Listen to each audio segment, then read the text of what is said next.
So what would you say has been the most valuable part of this process so far? Knowing where I am, being able to close the door on those things in a way and know what they're about, and that's I think that's what's been the most valuable thing. I don't know if there is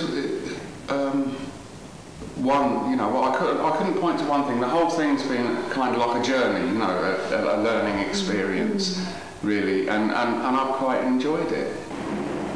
I think for me personally it's learning techniques to control my emotions, how to control my stress, because I think this is the core of my problems, because if I don't, if I'm very stressed I can't think, and I already have problems listening, processing and understanding information, so I need to learn stress techniques. I also found it useful is time management and organising.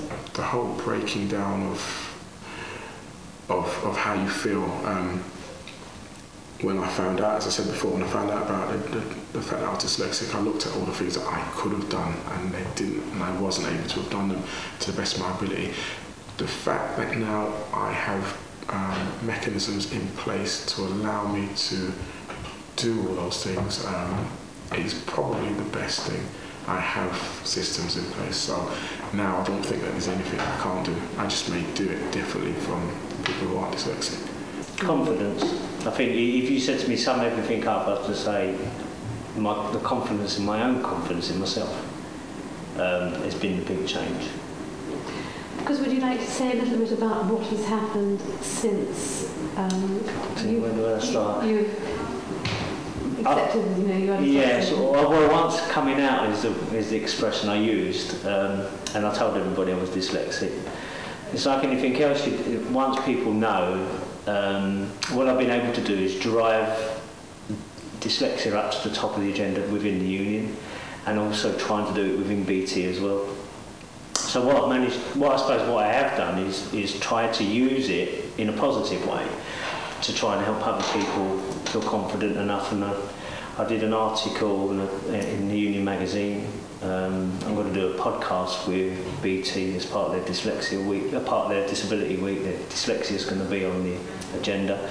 So what I've been trying to do is push the dyslexia up the agenda within the union with a better understanding, and obviously within BT, and hopefully we might be able to do it within the post office as well. So because they've accepted it as a policy decision, haven't they? Yes, BT have, and it's one that's recognised, and I helped formulate a fact sheet for their managers, which I pushed onto the agenda through my national position within the Communication Workers Union, and obviously within the union, getting them to recognise and to get them to understand because of the amount of people with dyslexia, that it is an issue for the union as well as an issue for the employer as well.